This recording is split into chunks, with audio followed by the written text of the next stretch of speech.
So I'm totally stealing Aaron's idea and doing a virtual version of my final presentation, which I didn't know which format. I wanted to do it more of an interactive format, but I couldn't get some other tools to do what I wanted them to do, so I wound up putting it together in a PowerPoint. So this is my opportunity to go through the slides and discuss the notes that I had jotted down and the details. I want to start out just by saying in this class, it was very timely with the death of my father and showing me the paradox of that we've been closer as a family because of that. And there's that paradox of why do we need death to be closer in life? And I just want to close that out and just say to everybody, make your memories now. When you look forward, think of what you want to remember from today. But I don't want to drag things down. I want to have some fun with the presentation and go through some paradoxes everywhere. So I like to start out and, just go through why I did this. And I think I told the story in class that I had an English class and, I'm going to school for comp sci and I'm dragging myself into this English class. And, why do I have to take English? It feels like high school. And the teacher came in, English, middle-aged, nice looking guy, with the button-down shirt and the sport coat, looked good, had some stylish English guy. And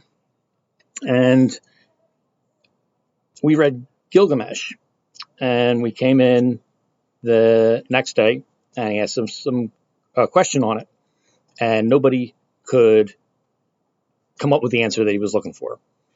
So I had this crazy notion in my head. I had this crazy answer in my head, and when nobody got it after a few minutes, I said, screw it. I'm going to throw my answer out there. It's ridiculous, and I'll probably get laughed at.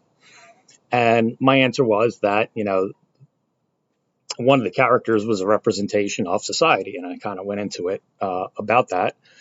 And boom, that's what he was looking for. So since then, my son has critique me and say things like, can you ever just watch for the plot and not analyze a deeper meaning from it? And my wife has more than once told me to just shut up and watch the movie. So I kind of see these things, I want to say everywhere, but, focusing on kind of pop culture and movies and TV and a little bit of books here and there. So that's how I built the presentation.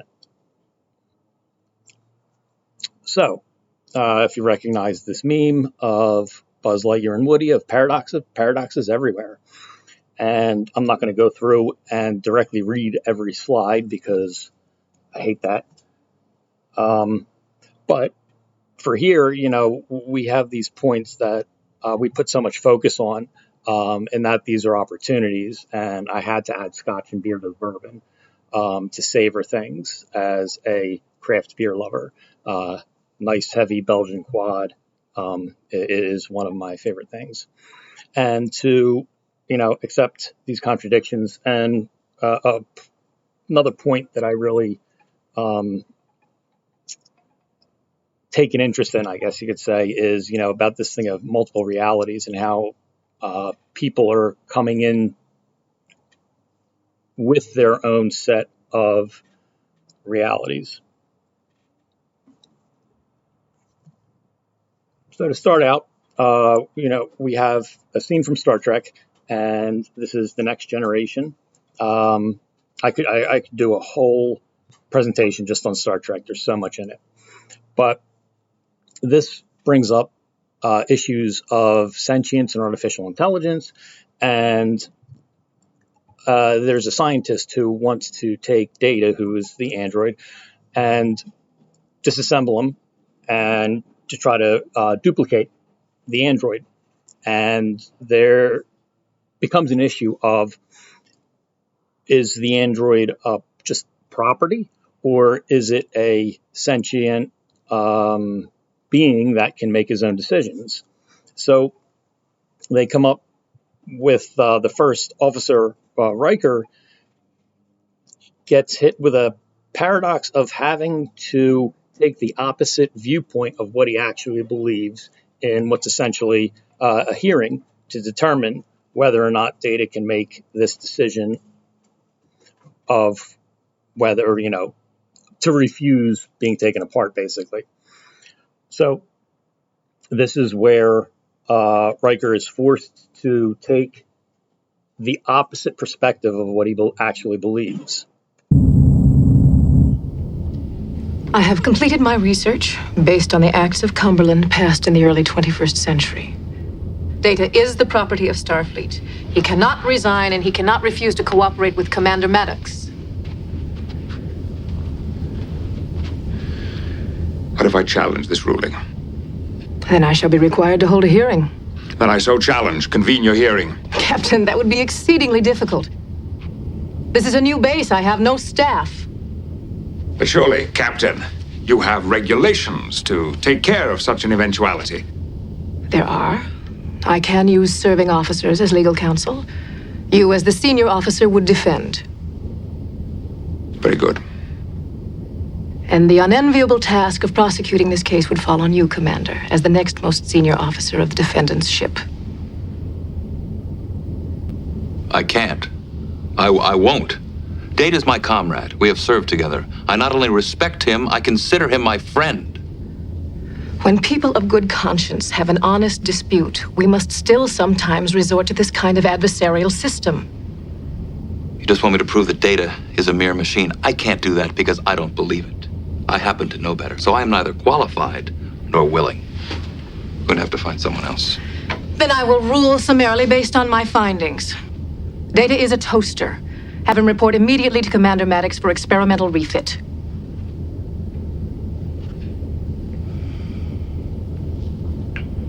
I see.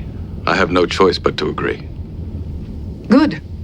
And I expect you to do your duty in that courtroom. If I find for 1 minute that you are not doing your best, I will end this then and there.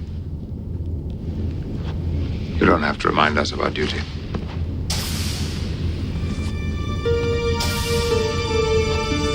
You just remember yours. I have never forgotten it. Not then, and certainly not now.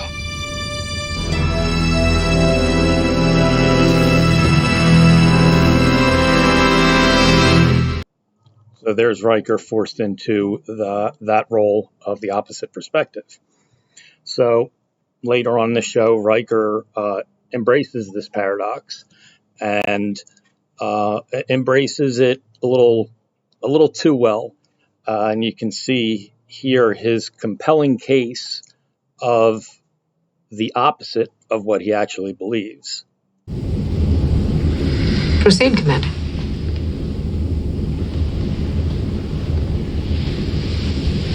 I'm sorry.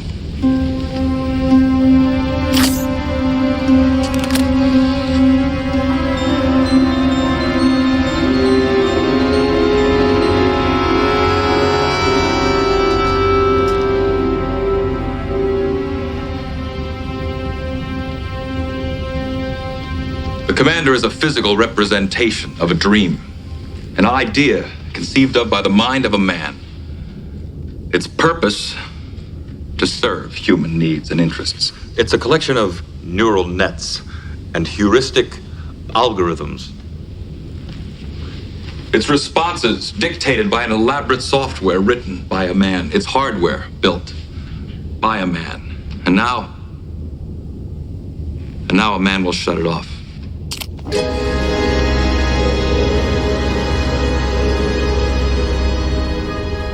Pinocchio is broken.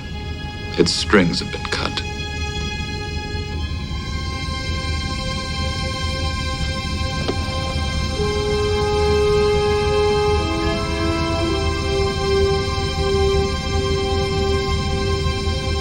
I request a recess.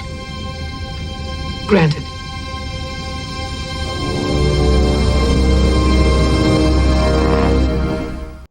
So that was Riker embracing that paradox a little too well, and which also brings up, the paradox of his responsibilities conflicting with his actual feelings, or what he feels is right. So to Ender's Game, there was a movie, but this is actually out of the book, and Ender is a battle commander, army, like an army squad commander, kind of think of it. And he goes through these battle simulations and these battle drills with his team, and he's undefeated. And so his kind of right-hand man is nicknamed Bean. And Bean, like Ender, is incredibly intelligent, but Bean is actually more creative, more innovative. And Ender recognizes this. And despite the fact that Ender is undefeated, he recognizes that he can't, he has to break his way of thinking a little bit in order to continue to be successful. So he assigns Bean to be a frame bender by his innovation. And that brings the question of, with business, why change when you're already successful? And to answer that, we can look at examples of like Blockbuster and Kodak. Kodak was the big name in camera market of film, and they didn't adapt and change, and digital cameras came out, and by then it was too late. And then we talked in class a little bit about class or a breakout group. Yeah, it was class. That Tesla bends the frame, and it's because if they broke the frame and made things too different, then they would have lost a lot of customers with that approach. It's the question of, why does Tesla recharge where a traditional gas cap is? Well, it's a metaphor. It's what people are comfortable with. And, Tesla could have easily replaced or changed other things like gas in the brake pedals and the steering wheel, but they have to keep some sense of familiarity to it. And with that, you just give some thought to the questions of what other innovations bend the frame rather than breaking it, and where has innovation failed because it broke the frame instead of bending it. And on to one of the greatest movies of all time, showing my age, I'm old, but The Breakfast Club. So that's a movie where, there's 5 students in Saturday detention, overseen, I guess, by the principal. Well, this is kind of an organization. You have all the people are in the organization of the high school, and the students are in the ritual of Saturday detention because they broke some taboo of the school's culture. And we can look to Alder's definition of a human group and see that these each of these 5 students represent perspectives of these cliques, the high school cliques that they're in. And they have their interpersonal conflicts reflect the conflicts of those cliques themselves.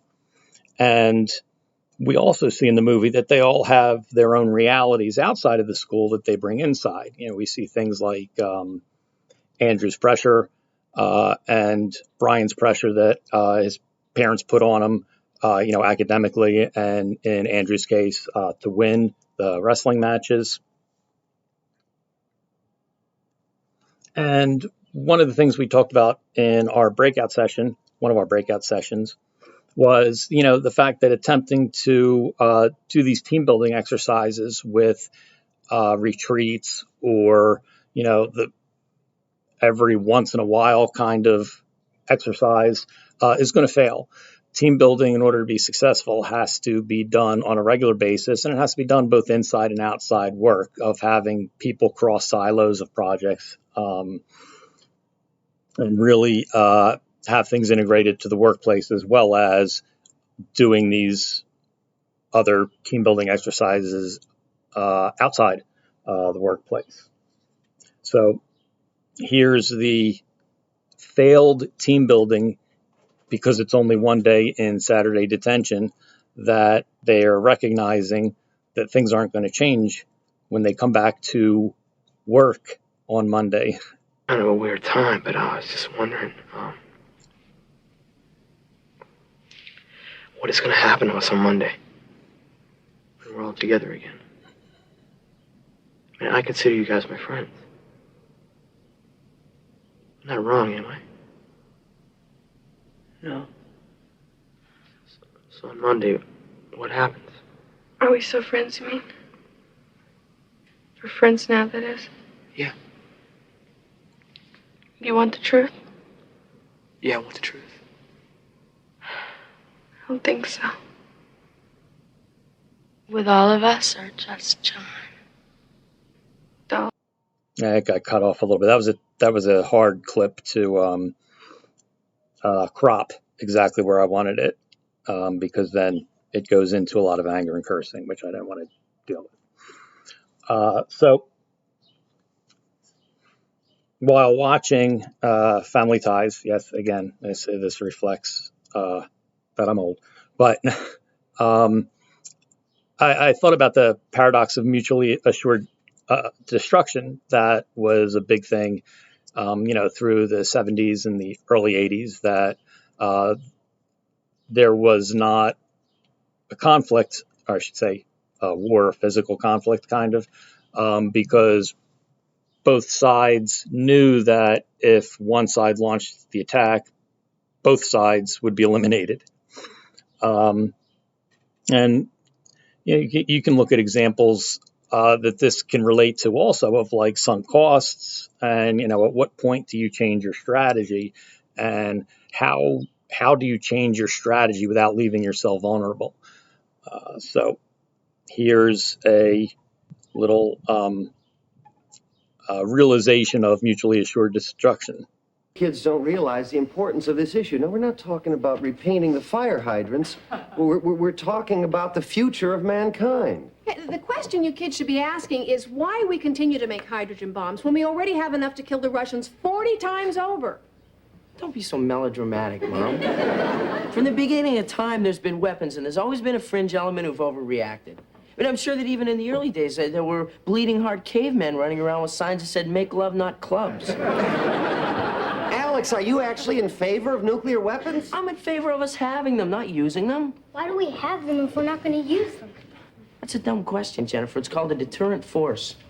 Do both sides have a detergent force? Deterrent force, Jennifer. It means that the more weapons both sides have, the less chance that either side will have to use them. Why can't both sides just have no bombs? It's too late. We already paid for them.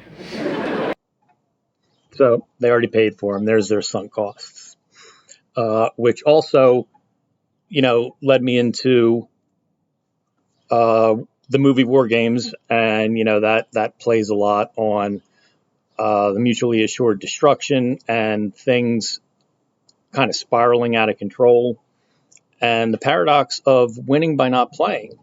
And that's the mutually assured destruction, where the war could be best prevented if neither side could be expected to survive.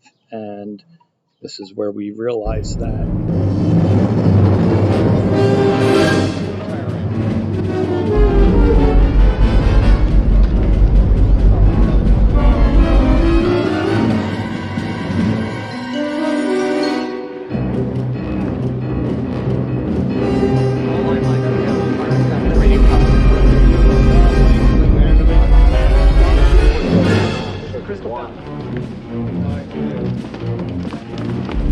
How you doing, Colonel?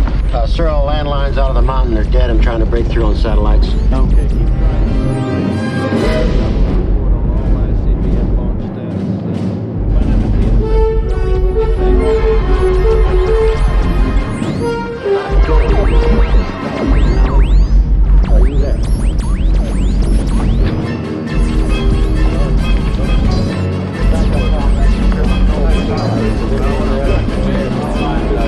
What's it doing? It's learning.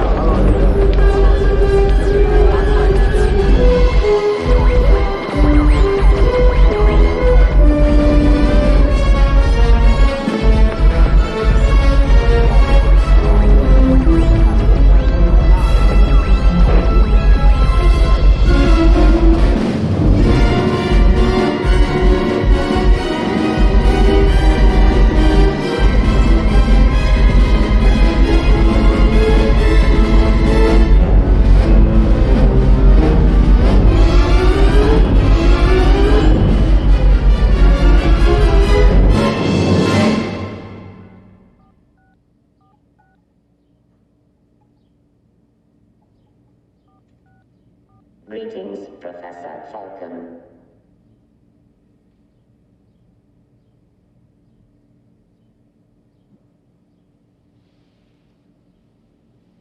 Hello, Joshua. Strange game. The only winning move is not to play. So, you think of, I have on my notes jotted down as the example of Microsoft exited the smartphone market because they knew they couldn't win it. So instead, they looked to future opportunities and, looked for what would the next big thing be. They shifted their strategy and they won by not playing in the smartphone market.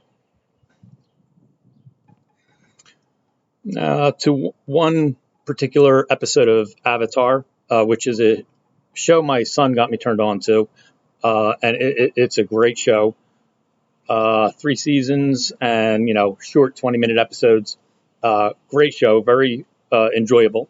But in this one particular episode, Aang, the airbender, the main character, has to mediate between 2 tribes and kind of keep them working together.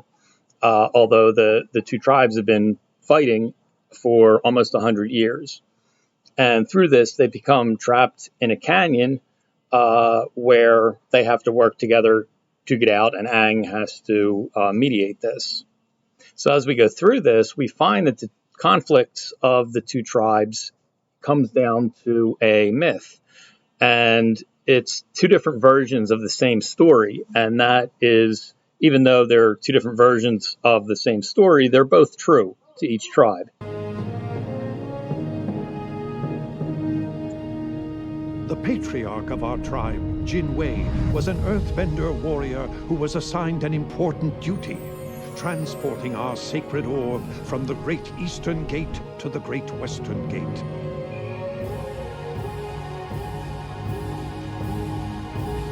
Taking the orb from the east to the west represents the sun's rising and setting. It was our tribe's ancient redemption ritual. But as he approached the gate, Jin Wei was attacked by one of the Zhang, a vermin named Wei Jin, who looked at the orb with envy. That coward Wei Jin knocked Jin Wei to the ground and stole our sacred orb. Our people have never forgotten. You can never trust a Zhang.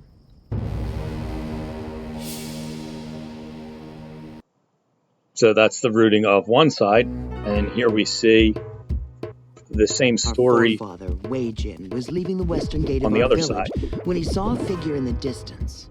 It was a man of the Ganjin tribe. Jin Wei collapsed on the ground. Noble Wei Jin stopped to help him. Jin Wei was transporting a sacred orb, a very powerful relic used in his tribe's redemption ritual.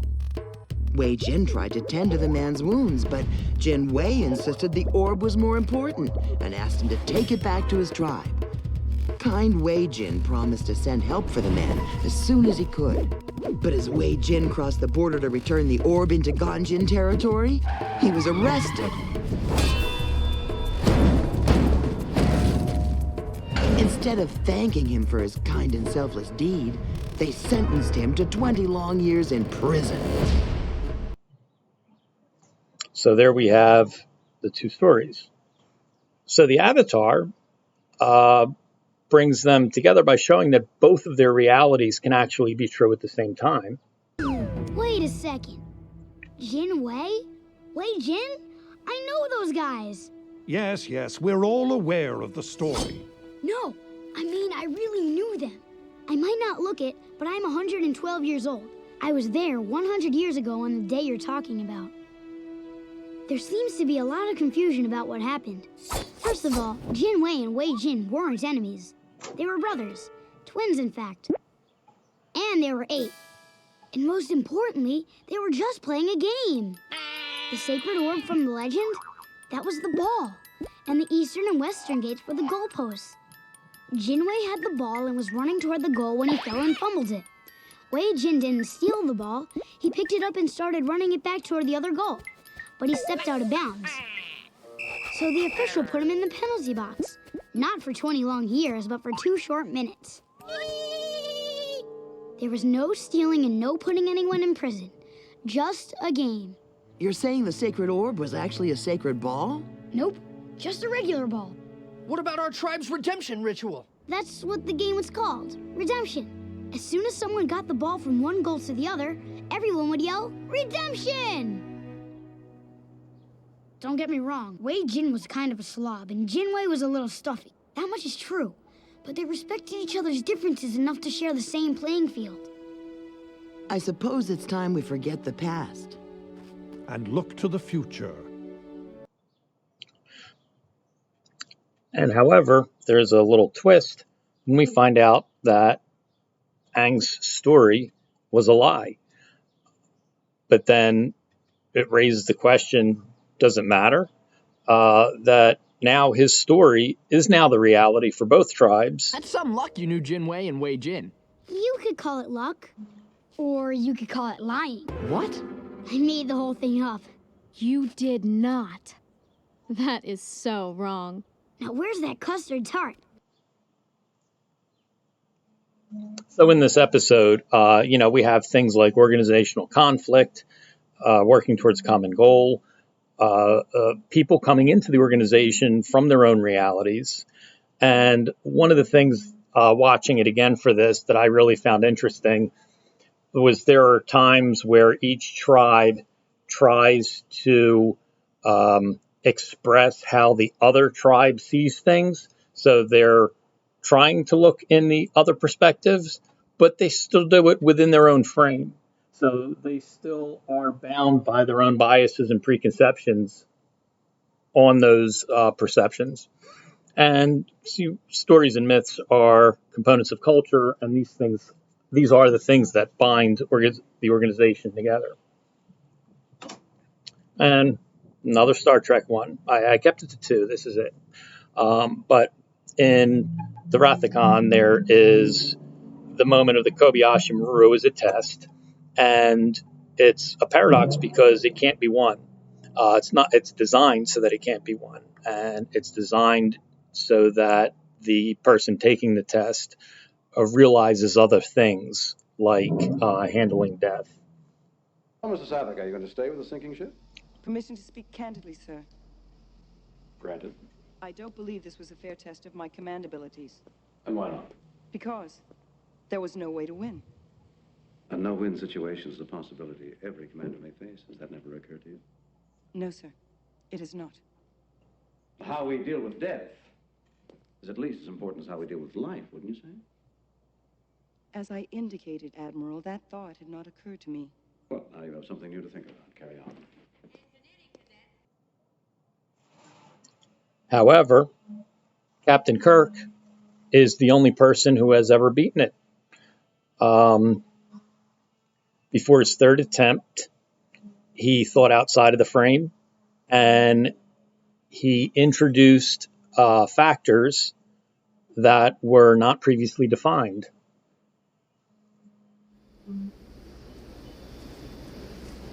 Sir, may I ask you a question? What's on your mind, Lieutenant? The Kobayashi Maru, sir. Are you asking me if we're playing out that scenario now? On the test, sir. Will you tell me what you did? I would really like to know.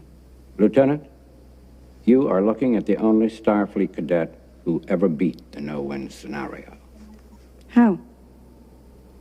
I reprogrammed the simulation so it was possible to rescue the ship. What? He cheated. I changed the conditions of the test. Got a commendation for original thinking. I don't like to lose. Then you never faced that situation. Faced death. I don't believe in the no-win scenario. Kirk to Spock. It's 2 hours. Are you ready? Right on schedule, Admiral. Just give us your coordinates and we'll beam you aboard. All right. I don't like to lose. And I've actually interviewed people, and I didn't refer to it at the time as the Kobayashi Maru, but I guess I can refer to it now as it, where I give them a problem that I don't expect them to be able to solve. Pretty much I never say you can't do it, but let's say if, they did it, I would have been really, really, really, really impressed. So, it's more to see how they use resources available to them and how they handle being able to do something or not do something.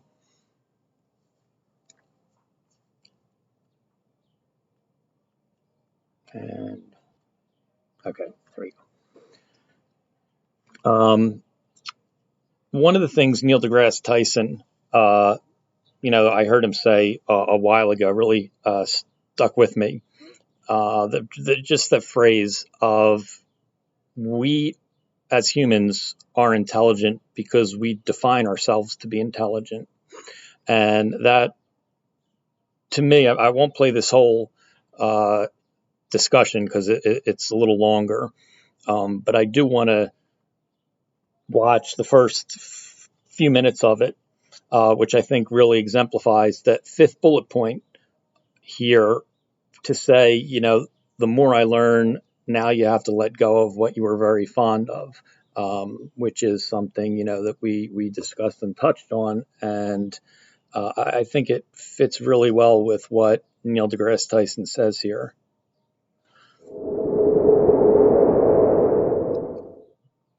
So I lose sleep over this, and I've always wanted to be in the company of a leading biologist to get insight into this.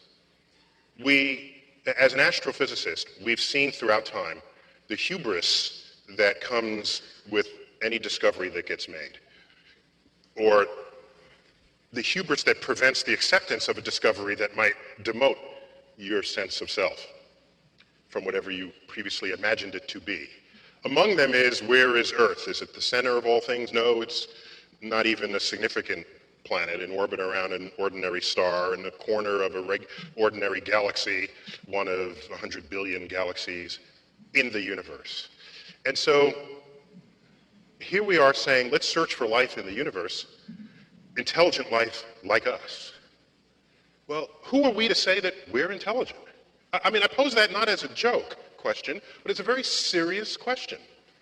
We define ourselves to be intelligent in ways that no other creature can rival. Okay, now what do we credit that intelligence to? So you look at the genome, and let's take the chimp. I guess that's a really close relative of ours. And we have, what is it, high 90s% identical, indistinguishable DNA. And the chimp does not build the Hubble telescope, and the chimp does not compose symphonies. So we must then declare that everything we say about us that is intelligent is found in that 1.5% difference in DNA. Is that a fair statement to make? Okay. Let me invert that question.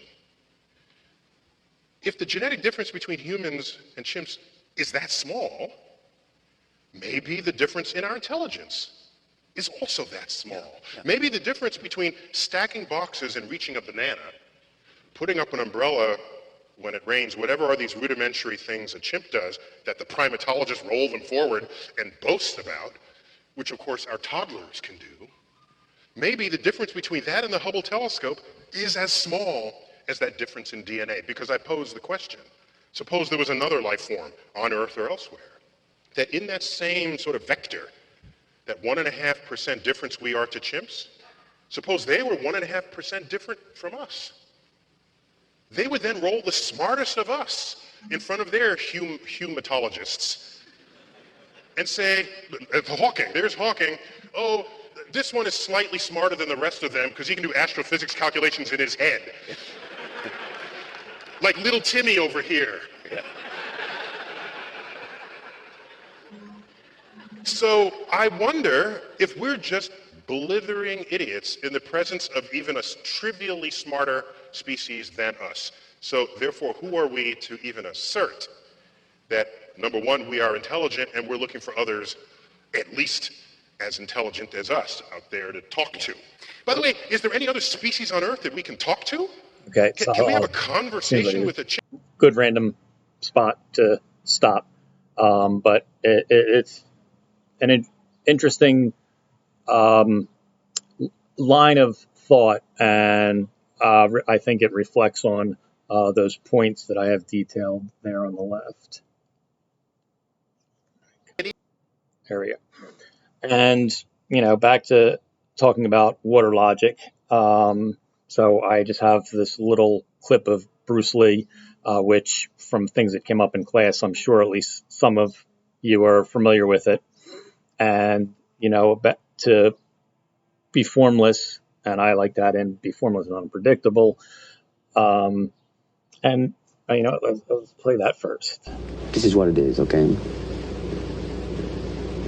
I said, empty your mind. Be formless, shapeless, like water. Now, you put water into a cup, it becomes the cup. You put water into a bottle, it becomes the bottle. You put it in a teapot, it becomes the teapot. Now, water can flow, or it can crash. Be water, my friend.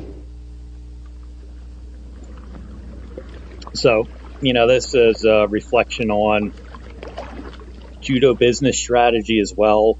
Things like using your competition's momentum against them, having your competition rely on you. And I won't ramble on about a story of, one of those team building things that everybody hates. And there was a little exercise. Well, I said I won't ramble, so I'll try to make this quick. Of supporting a marshmallow by pieces of dried spaghetti. And the trick is to use the marshmallow's weight to help it actually support itself. And I couldn't figure it out, and it got me really frustrated. And I came out of that with the thought that stays in my head then, of, what is your marshmallow and how will you judo it when you have a project or, you're in some other situation. Sometimes, you have that thought, what is your marshmallow and how will you judo it? You use this water logic and be formless. And if hopefully a fun little clip from a show, Resident Alien, which is pretty popular right now. And the alien is sent to Earth to destroy it, and his weapon works on, the energy from his weapon works on humans, but not his species. And he runs into a couple of paradoxes where by taking on and living within the culture of humanity, that he becomes more and more human. And we have an external paradox that he'll be killed, and an internal paradox is, he's becoming these humans that he despises. So, a fun little clip. In addition to what we bring into the workplace, there is a certain level we are also absorbed into and become a part of the organization's culture. And to a show of Scorpion came out, I forget when it came out, but it's a team of geniuses, as they say in the intro, and each one has their specialty, which these quotes are directly out of the intro of the show. And Paige, they list as translates the world, but I crossed that out and I changed her to a frame bender, because while she's not, as they say, a genius like the other four, she's the one that constantly pushes the team to bend their frames and to take on different perspectives. And she is also the one that keeps them together. In particular, season 4, episode 12. I don't have the clips because it really jumps back and forth a lot. But Walter, their leader, identifies that he needs each team member individually for their specialty. And you see that he goes through and he knows each individual and how to influence them to come and help him. But then you also see that he needs Paige to get them to work together. Without her, they just basically argue about what they need to do or what they want to do. And you see that Paige is the representation of their organization as a complete entity.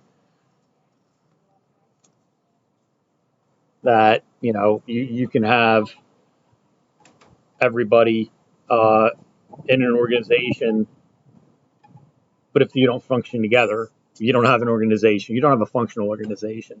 And actually, if you read the one blog entry that I did on fourthness, you know, that this page brings the fourthness into the organization. And these slides were in no particular order, but I thought this would be a fun way to close it out. And this is just from Bill and Ted's Excellent Adventure, and it's just showing to embrace paradox. And this is showing that Bill and Ted, who are traveling back and forth through time, have learned to embrace paradox, as we all should. Can we get your dad's keys? We could steal them, but he lost them 2 days ago. Only we could go back in time to when he had them and steal them then. Well, why can't we? Because we don't got time. We could do it after the report. Ted, good thinking, dude. After the report, we'll time travel back to 2 days ago, steal your dad's keys, and leave them here. Where? I don't know. How about behind that sign? That way, when we get here now, they'll be waiting for us. See? Whoa, yeah! So, after the report, we can't forget to do this, otherwise it won't happen. But it did happen. Hey, it was me who stole my dad's keys. Exactly, Ted. Come on. So I just thought that was a fun way to finish up. And I mean, I could go on and on with this stuff. I had a bunch more notes of other things to put in here, but in the interest of the deadline of the final, of course, and as well as having it come out as a presentation, don't want to go on for hours and hours. So hopefully what was there was entertaining and you enjoyed it. And I would appreciate also any feedback, because this is actually a piece of the direction I'm going with my capstone. So hopefully you enjoyed it and look forward to hearing any comments.